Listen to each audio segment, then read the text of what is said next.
Director of the Jackson Symphony Orchestra, Dr. Matt Aubin. Hi, Matt. Hey, Bart. How are you? I'm good. How are you? Good. Also the music director of the Chelsea Symphony and...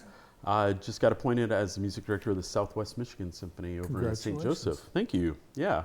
But you can't get rid of me. I'm sticking around.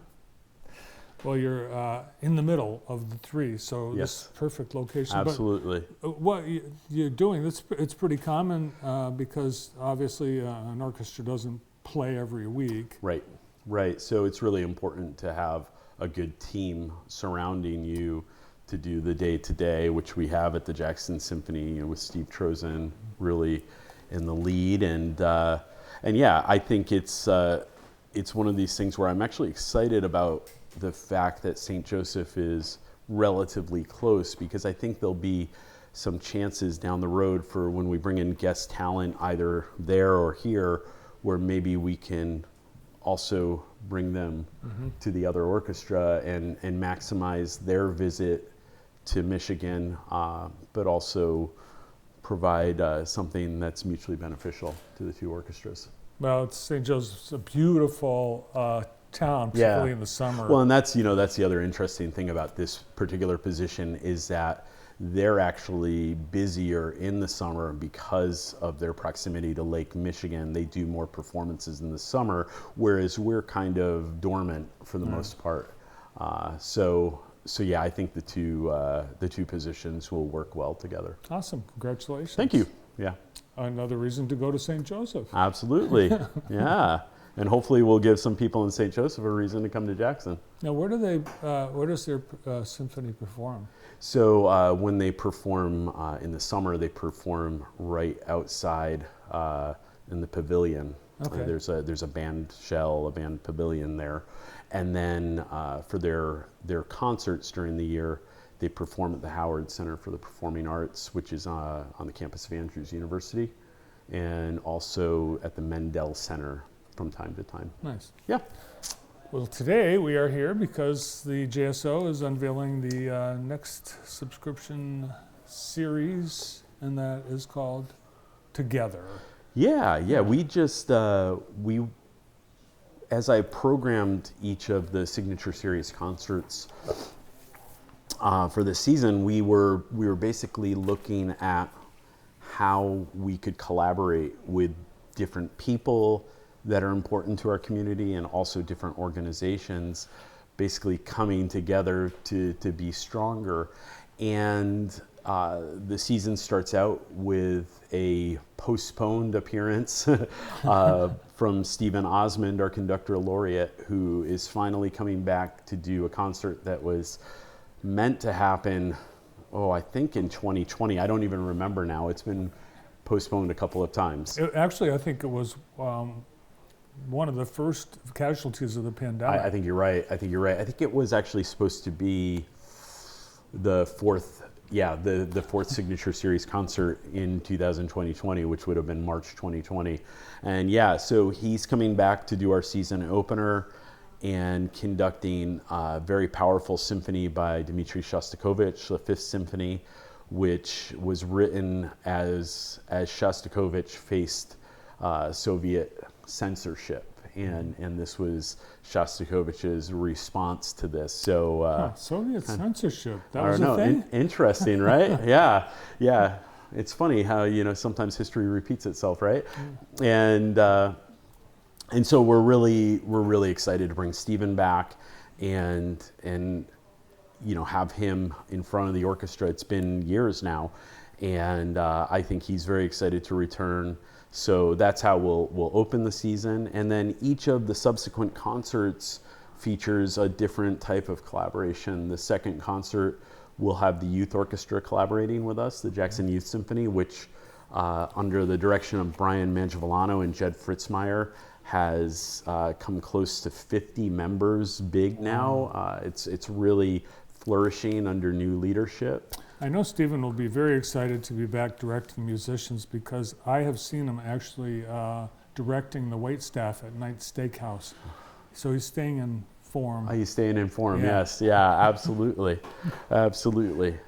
Well, and unfortunately, I lost my neighbor. He's moved now. He's in Maryland. Oh, that's right. Yeah. Yeah. I know So- he wanted to be close to his His son. kid. Yeah, yeah. And not so much his son, but his grandchildren. child, Yes. yeah. Yeah. So that's that. And then so as we go through the season, we'll do a collaboration on the third concert with Ballet Chelsea. Fourth concert, we're featuring visual artwork, and so we have the speed painter Evan Struck coming, but also we'll be featuring a new piece inspired by the work of Philip Campbell Curtis. And Philip Campbell Curtis is the uncle of Phil Curtis, who a lot of us know in the community, and was from Jackson, a very prolific painter in the Southwest. So this whole fourth concert is a celebration of the visual arts. Of course, we'll have some collaboration with the Jackson School of the Arts for that one. And then the last concert, we collaborate with the Jackson Chorale and the Northwest Choir Program, and we'll be producing a symphony. Oh, go back one. Let's see. Right here. Oh, yes. Yeah, Epic Mahler. So Mahler wrote 9 symphonies, and the third symphony is the longest of them all. So that's all we'll be performing that night. One song, but it's, it's got everything, including the kitchen sink. I'll tell you, it's got a children's choir, a vocal soloist, Donata Cucinata, who you see there, and a women's choir. So, in addition to this just huge orchestra. Now, I never know when to applaud when it's a situation like that. I know. Well, so, we say a couple of things. I will never be upset if the music moves you so much that you need to applaud afterwards. Now, it is pretty common that people wait until the end of the whole piece. And why would you do that? Well, partly because when a composer is writing the piece of music, they're looking at it as though it's like one story being told with multiple chapters. And so there's a feeling to it. There's a flow, there's an architecture, and sometimes when the audience claps for the people on stage, it actually can in a way interrupt the flow. Ooh. But I don't really care. You don't care. I don't really care. Well, sometimes there's like if you're gonna go for it, just go. Yeah. You just I'm can't not. help. I don't do this. I'll probably nod to you and say thank you. People do other orchestra. Oh yeah. Oh, I was at a concert. Art Garfunkel. Oh my gosh, the cell phone went off and he stopped. Oh, and he dressed down that person. Did he really? Yeah. Oh, See, now I've seen something which I thought was kind of the opposite of it, which was funny. I was when I was teaching high school.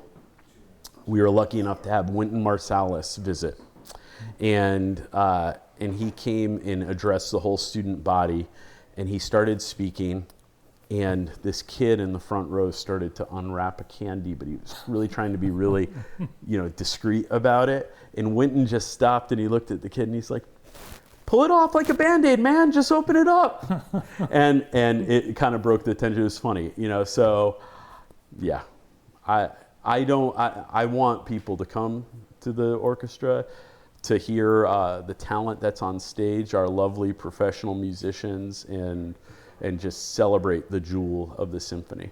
Yeah, I was at Wharton Center. The pre-show announcement was, if you would like to enjoy a refreshing lozenge, now would be a good time to unwrap it. That's right. Now, the Star Wars, I heard that was a big success. Yeah, it was close to a sellout. We just had a few little random seats around, and it was wow. Look at those pictures on there. Yeah, I got to do a different role for this one.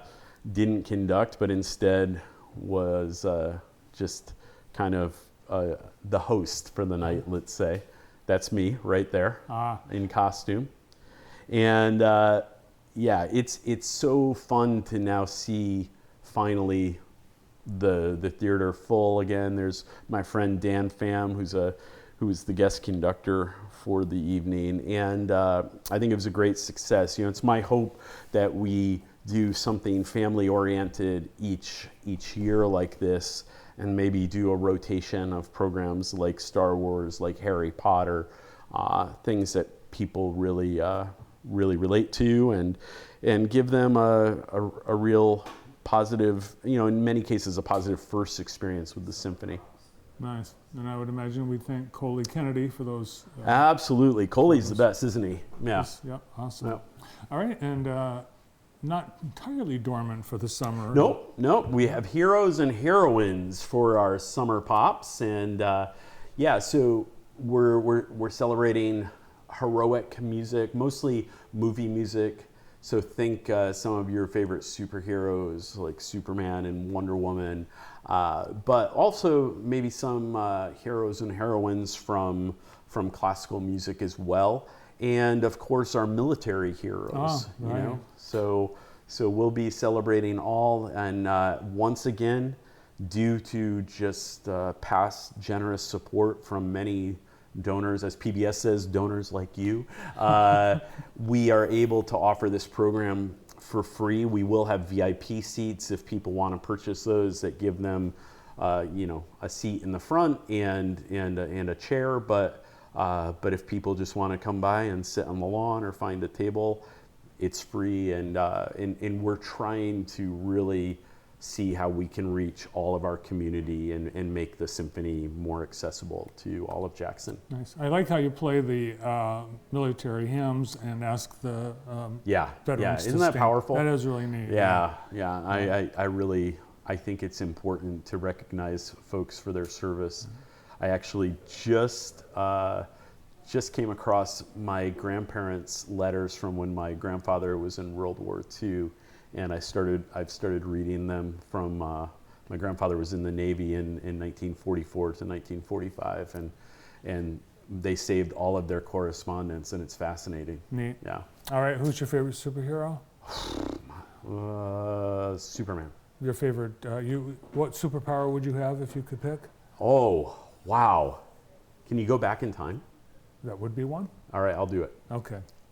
Well, we'll look forward to the Pops concert and a great season lined up. Thanks for coming in. Thank you. Thanks for having me.